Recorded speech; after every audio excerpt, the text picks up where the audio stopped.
Indo British advanced pain clinic నొప్పి మాయం surgery దూరం ఫర్ అపాయింట్మెంట్స్ 9155515563. హాయ్ హలో నమస్తే, welcome back to iDream media. ఈరోజు మనతో ఉన్నారు సర్టిఫైడ్ ఫైనాన్షియల్ ప్లానర్ అయిన మాధవిరెడ్డి గారు. మ్యామ్తో మాట్లాడతాం ముఖ్యంగా ట్యాక్సేషన్ సంబంధించిన విషయాల గురించి. Hi ma'am. హలో అండి ma'am, so right time to ask ఈ క్వశ్చన్ అనుకుంటున్నాను.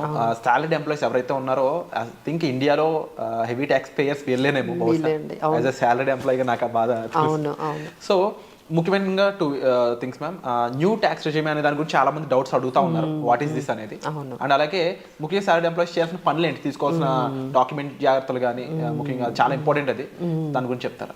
Yeah so first will start with budget అండి. సో అందరూ కూడా ఇప్పుడు ఇంకా ఆల్మోస్ట్ 2 వీక్స్ ఉన్నాయి అంతే. అంటే ఫిబ్రవరి 1st మనకి రాబోతుంది. సో ఫిబ్రవరి 1st యాక్చువల్గా సాటర్డే పడింది.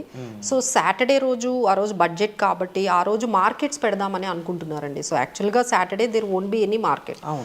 బట్ ఈసారి బడ్జెట్ మనకి సాటర్డే రోజు వచ్చింది కాబట్టి ఆ రోజు market need to be work అని చెప్పేసి అది ఒక ప్రపోజల్ అయితే తీసుకొస్తున్నారు. And Nirmala Sitharaman it is like తనకి హిస్టారిక్ రికార్డ్ అండి. ఇట్ ఈస్ 7th తనకి యాజ్ ఎ ఫైనాన్స్ మినిస్టర్గా బడ్జెట్ని తను ప్రజెంట్ చేయబోతున్నారు. That is one more special ఈ బడ్జెట్కి మనం మాట్లాడుకుంటే. బట్ ఎవ్రీ ఇయర్కి బడ్జెట్కి ఉన్నట్టే ఛాలెంజెస్ ఈసారి కూడా మనకి బాగానే మనకు కనిపిస్తున్నాయండి. సో ఫస్ట్ కన్సర్న్ ఏంటంటే హై ఇన్ఫ్లేషన్. అందరూ కూడా ఎస్పెషల్లీ సాలరీడ్ ఎంప్లాయీస్ అందరూ కూడా ఒకవైపు ఇన్కమ్స్ పెరగట్లేదు, ఇన్ఫ్లేషన్ పెరుగుతుంది. సో దానివల్ల ఏమవుతుందంటే these people either not saving much, ఎందుకంటే ఈ తక్కువ ఇన్కమ్తో ఎక్కువ ఎక్స్పెండిచర్తో సేవింగ్స్ అనేవి చాలా కష్టమవుతుంది. ఇంకా సేవింగ్స్ ఇన్వెస్ట్మెంట్స్ అనేవి ఇంకొకవైపు ఏంటంటే అప్పులు బాగా చేస్తున్నారు, డెట్ ట్రాప్లోకి వెళ్ళిపోతున్నారు బికాస్ ఆఫ్ అన్ఈవెన్ ఇన్కమ్ ఏమో పెరగట్లేదు, ఇన్ఫ్లేషన్ పెరుగుతుంది, ఇన్కమ్ ఆపర్చునిటీస్ పెరగట్లేదు. So now we are all expecting from the Nirmala Sitharaman as a finance minister కొంచెం వీళ్ళకి ట్యాక్స్ బర్డన్ అయినా తగ్గిస్తే so they can get some kind of relief. ఎందుకంటే ఇన్ఫ్లేషన్ని చాలా వరకు ట్రై చేస్తున్నారు కానీ but we are seeing the prices are increasing. And మనకి ఇన్కమ్స్ కూడా మనము అంతగా అంటే మనకి ఒక 2 years బాగానే ఇన్కమ్ లెవెల్ పెరిగాయండి. But this is very 2024 and 5 is going to be very challenging opportunities రావడం కానీ, ఎందుకంటే జీడిపి స్లో అయిందండి. సో ఎప్పుడు లేనంతగా మనకి 6.4% ఇట్లా ఎక్స్పెక్ట్ చేస్తున్నారు. Actually we had like as a target GDP 8% growth. అసలు 8% గ్రోత్ ఎక్కడ, ఇప్పుడు 6.5%. So this kind of challenge మనకి ఇప్పుడు ఫేస్ చేస్తున్నారు కాబట్టి, అంటే ఒకవైపు ఇన్ఫ్లేషన్ హైగా ఉంది, గ్రోత్ స్లో డౌన్ అయింది. So what best they can do for the salaried employee. So they wanted to introduce a very simplified budget, very simplified taxes especially for the salaried ఎంప్లాయీనే మనకి ఈసారి మెయిన్ ఫోకస్ బాగా పెడుతున్నారండి. ఎందుకంటే consumption అంటే ఈసారి రూరల్లో కన్జంప్షన్ బాగుందండి, బట్ అర్బన్లో కన్జంప్షన్ తగ్గింది. ఎందుకంటే ఎవరైతే సాలరీడ్ ఎంప్లాయీస్ ఉన్నారో వీళ్ళందరూ కూడా కొంచెం ఈ ట్యాక్సెస్ రూపంలో బాగా ఇన్ఫ్లేషన్ పరంగా కూడా ఇబ్బంది పడుతున్నారు, వీళ్ళకి కొంచెం రిలీఫ్ ఇవ్వాలి అని చెప్పి. So we are expecting a huge deduction, salary cuts, లేకపోతే శాలరీ అంటే మనకి ట్యాక్స్ ఎగ్జంప్షన్స్ కానీ ఏమైనా మనకి స్టాండర్డ్ డిడక్షన్స్ కానీ ఇవన్నీ కూడా కొంచెం శాలరీడ్ ఎంప్లాయీస్కి ఫేవరబుల్గానే ఉంటుంది ఈ బడ్జెట్ అనేది మేమైతే ఎక్స్పెక్ట్ చేస్తున్నాము. So for the year 25-26 assessment year for the financial year of 24-25కి. సో పోస్ట్ ట్యాక్స్ ఇన్కమ్ అప్పుడు కొంచెం బెటర్గా ఉంటుంది, దానివల్ల they can manage their personal finances properly అని. రైట్ నౌ అందరికీ ఉండే కన్ఫ్యూజన్ ఏంటంటే old tax regime, new tax regime. ఇప్పటికీ మా దగ్గరికి క్లయింట్స్ చాలామంది వస్తున్నారండి. But we are saying even the government is also pushing the people towards new tax regime. Okay, so they don't want to maybe the old tax రిజిమ్ని అసలు encourage చేయట్లేదు. So almost ఇప్పటికీ కూడా అండి almost 72% taxpayers has converted into new tax regime. What are the differences అనేది ఒకసారి discussion. So old tax regime, new tax regime ఏంటంటే old tax రిజిమ్లో మనకి చాలా ఎగ్జంప్షన్స్ ఉంటాయి. You can take 80C 1,50,000, 80D ఒక 90,000 వరకు మనం ఎగ్జంప్షన్ తీసుకోవచ్చు. అలానే మనకి హోమ్ లోన్ ఇంట్రెస్ట్ కానీ, సెక్షన్ 24B, తర్వాత ప్రిన్సిపల్, ఇలాంటివి చాలా మీరు తీసుకున్న ఇన్సూరెన్స్ పాలసీలు కానీ ఇవన్నీ కూడా మనం ఎగ్జంప్షన్స్ అవైల్ చేసుకోవచ్చు. అంటే సెక్షన్ 80C నుంచి 80U వరకు చాలా ఎగ్జంప్షన్స్ ఉన్నాయి. ఈ ఎగ్జంప్షన్స్ అన్ని అన్నీ మనము ఓల్డ్ ట్యాక్స్ రిజీమ్లో మనం తీసుకోవచ్చు. బట్ ఏంటంటే స్లాబ్ రేట్స్ కొంచెం ఎక్కువ ఉంటాయి compare to the new tax regime. New tax రిజీమ్లో ఏంటంటే మనకి ఎటువంటి ఎగ్జంప్షన్స్ తీసుకోవడానికి లేదు, but you have a lesser tax rates compare చేసుకుంటే. బట్ ఇప్పుడు అండి మేము అందరికీ సజెస్ట్ చేస్తుంది ఏంటంటే అంతా కూడా న్యూ ట్యాక్స్ రిజీమే మీకు బెనిఫిట్గా అనిపిస్తుంది. Because unless otherwise you don't have home loan, మీకు కానీ హోమ్ లోన్ కానీ లేకపోతే మీరు ఎటువంటి కన్ఫ్యూజన్ లేకుండా మీరు హ్యాపీగా న్యూ ట్యాక్స్ రిజీమ్లోకి వెళ్ళిపోవచ్చండి without any confusion.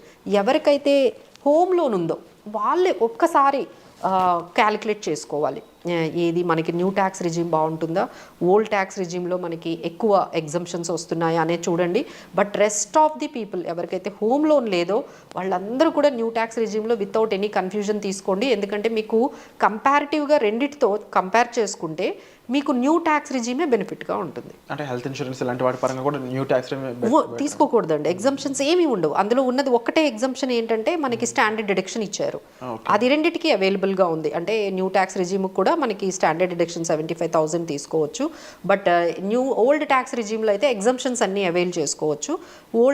New tax రిజీమ్లో అయితే మాత్రం తీసుకోవడానికి లేదు, ఓన్లీ మీకు స్టాండర్డ్ డిడక్షన్ మాత్రమే, ఒక్క ఎగ్జంప్షన్ మాత్రమే ఇచ్చారు. బట్ ఏంటంటే ట్యాక్స్ స్లాబ్ రేట్స్ తక్కువ ఉంటాయి న్యూ ట్యాక్స్ రిజీమ్లో. So that is the benefit. But ఎన్ని రకాలుగా మీరు క్యాలిక్యులేట్ చేసుకున్నా ఎలాంటి ఇన్కమ్ వాళ్ళకైనా సరే న్యూ ట్యాక్స్ రిజీమ్ బాగుంటుందండి. లేటెస్ట్ వచ్చే చేంజెస్ అన్ని కూడా న్యూ ట్యాక్స్ రిజీమ్ ఇంకా అండి అంటే ఫస్ట్ 2020లో తీసుకొచ్చారండి ఈ న్యూ ట్యాక్స్ రిజీమ్ని. తీసుకొచ్చినప్పుడు ఎవరు కన్వర్ట్ అవ్వలేదు. Then what they have done gradually they are making more attractive new tax regime so that people will shift. So finally what they are thinking, they wanted to scrap the old tax regime. స్లోగా మనం old tax regime అనేది maybe ఫ్యూచర్లో ఉండకపోవచ్చు. So మీ అందరికీ చెప్పేది ఏంటంటే మీరు ఈ ట్యాక్సెస్ కోసం మీరు పాలసీలు తీసుకోవడము, ట్యాక్స్ తగ్గుతుందని చెప్పి మీరు హోమ్ లోన్లోకి వెళ్ళడము, ఈ పనులు అయితే చేయకండి. ఇన్కేస్ ఒక డౌట్ మ్యామ్, కూడా ఎవరైనా సరే ఇప్పటికీ కూడా ఇంకా ఓల్డే వాళ్ళు చూస్ చేసుకున్నట్లయితే ఎండ్ ఆఫ్ ది డే వాళ్ళు ఓల్డ్ని కంప్లీట్గా గవర్నమెంట్ ఎరాడికేట్ చేసినట్లయితే అప్పుడు పరిస్థితి ఏ విధంగా ఉంటుంది? వాళ్ళు మీకు ఏంటంటే వాళ్ళు మొత్తం తీసేయరండి, they will make it more attractive to the new tax regime. So మీరే అందులోకి వెళ్ళిపోతారు. సో అటువంటి ట్రాన్స్ఫర్మేషన్ తప్ప వేరే అట్లా ఏముండదండి. So they were making it. ఇప్పటికే 72% వెళ్ళిపోయారు కదండి, ఇంకా హార్డ్లీ 23% పీపుల్ నాకు తెలిసి ఇప్పుడు ఈ బడ్జెట్లో ఇంకా న్యూ ట్యాక్స్ రిజీమ్ అంటే ఇప్పుడు న్యూ ట్యాక్స్ రిజీమ్లో అప్ టు మీకు 7 lakhs లోపు మీకు ఇన్కమ్ ఉందంటే ఏ ట్యాక్స్ కట్టక్కర్లేదు.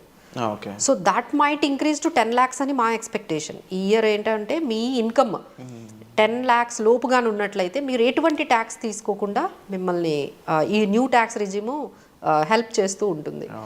So this is all the expectations from the budget. They will make more attractive the new tax regime where you can expect up to 10 lakhs income ఉన్న వాళ్ళు ఎవరికి కూడా tax కట్టే బర్డన్ లేకుండా అవకాశం అయితే ఎక్కువగా కనిపిస్తుందండి. Because they wanted more attractive. ఇక మీరు అందరూ కూడా ఇక ఓల్డ్ ట్యాక్స్ రిజీమ్ మర్చిపోయి అందరూ కూడా న్యూ ట్యాక్స్ రిజీమ్కి వెళ్ళిపోతారు. సో అందుకనే మేము అందరికీ చెప్తామండి, ట్యాక్స్ కోసం మీరు ఏమీ చేయకండి. If you want to buy A health insurance, by for the risk management. If you want to term insurance, buy it for your life and the family. If you want to buy house, don't go for taxes. Purposeful planning అనేది చేసుకోవాలి కానీ tax కోసం చేసుకోకండి, tax కోసం పాలసీలు తీసుకోకండి. ఇప్పటికి కూడా ఎవరైనా వచ్చి మేడం లేదు సార్ ఇదిగో ఈ పాలసీ తీసుకోండి మీకు ట్యాక్స్ ఎగ్జంప్షన్ 80C వస్తుంది, మీరు హోమ్ లోన్కి ఇంట్లో వాళ్ళు కూడా హోమ్ లోన్కి వెళ్తే మీకు ఇట్లా వస్తాయి ఎగ్జంప్షన్స్, ఇది బేస్ చేసుకొని మీరు డెసిషన్ తీసుకోకండి. Tax should not be the criteria to take the decision of buying an insurance, of buying any products or getting into the home loan. మీకు నిజంగా అవసరం ఉందంటేనే తీసుకోండి, but not basing on the ఈ ట్యాక్సెస్కి. So ఇంకా మీకు దీని మీద చాలామంది కన్ఫ్యూజన్స్ ఉంటాయండి, ఉంటే definitely you can reach us. We will help you which regime is the best, either new tax regime బాగుంటుందా ఓల్డ్ ట్యాక్స్ రెజీమ్ బాగుంటుందా అనేది ఒక క్లారిటీ ఏంటంటే, సాలరీడ్ ఎంప్లాయీస్ అనుకోండి ఎవ్రీ ఇయర్ మీరు చేంజ్ చేసుకోవచ్చు, న్యూ నుంచి ఓల్డ్కి వెళ్ళొచ్చు, ఓల్డ్ నుంచి న్యూ రావచ్చు. But this facility is not available for other source of income ఉన్న వాళ్ళకి ఈ ఫెసిలిటీ లేదు. మీరు బిజినెస్ చేస్తున్నారు అనుకోండి, మీరు ఒక్కసారి ఒక ట్యాక్స్ రిజీమ్ని మీరు సెలెక్ట్ చేసుకుంటే you have to continue for ever. మళ్ళీ బ్యాక్ రావడానికి ఉండదు. బట్ శాలరీడ్ ఎంప్లాయీస్కి మాత్రం every year you can declare what you want old you wanted new tax regime అనేది మీరు సెలెక్ట్ చేసుకోవచ్చు. సో అందుకనే ఒకసారి మీకు ఏమైనా డౌట్ ఉందంటే, ఇప్పటికీ ఏదైనా మేమైతే చాలా వరకు ట్రై చేశాను. So now you can see the old tax రిజీమ్లో మనం ట్యాక్స్ ల్యాబ్స్ చూసినట్లయితే, ఎగ్జాంపుల్ మీ ఇన్కమ్ 10 lakhs ఉందనుకోండి, 0 to 3 lakhs 0%, 3 lakhs to 7 lakhs 5%, 7 lakhs to 10 lakhs 10%, 10 lakhs to 12 lakhs మనకి 15%, 12 lakhs to 15 lakhs ఉన్న బ్రాకెట్ ఉన్న వాళ్ళకి 20%, అబౌవ్ 15 lakhs అయితే 30%. సో ఇవి మనకి స్లాబ్ రేట్స్ అండి. సో న్యూ ట్యాక్స్ రిజీమ్లో మీకు స్టాండర్డ్ డిడక్షన్ కూడా మీకు 75,000 ఉంటుంది. ఇప్పుడు నేను చెప్పిన ఈ స్లాబ్ రేట్ ప్రకారం మీకు ట్యాక్స్ అనేది పడుతుంది. సో ఎవరైనా కావాలి అంటే మీరు క్యాలిక్యులేట్ చేయించుకోండి. ఇంకా కన్ఫ్యూజన్ ఉంది అంటే ఎవరైతే మీ ట్యాక్స్ కన్సల్టెంట్ ఉన్నారో వాళ్ళు ఓల్డ్ ట్యాక్స్ రిజీమ్లో అయితే ఎంత ట్యాక్స్ పడుతుంది, న్యూ ట్యాక్స్ రిజీమ్లో అయితే ఎంత ట్యాక్స్ పడుతుంది, ఏది మీకు బెనిఫిట్గా ఉంటుందో అది మీరు చూస్ చేసుకోండి. ఈ క్యాలిక్యులేషన్స్ అన్నీ కూడా మీరు ఒక్కసారి మనం చెప్పినవన్నీ ఈ పాయింట్స్ అన్నీ కూడా, అంటే మనకి ఓల్డ్ ట్యాక్స్ రిజీమ్లో ఎగ్జంప్షన్స్ ఉంటాయి, న్యూ ట్యాక్స్ రిజీమ్లో ఉండవు.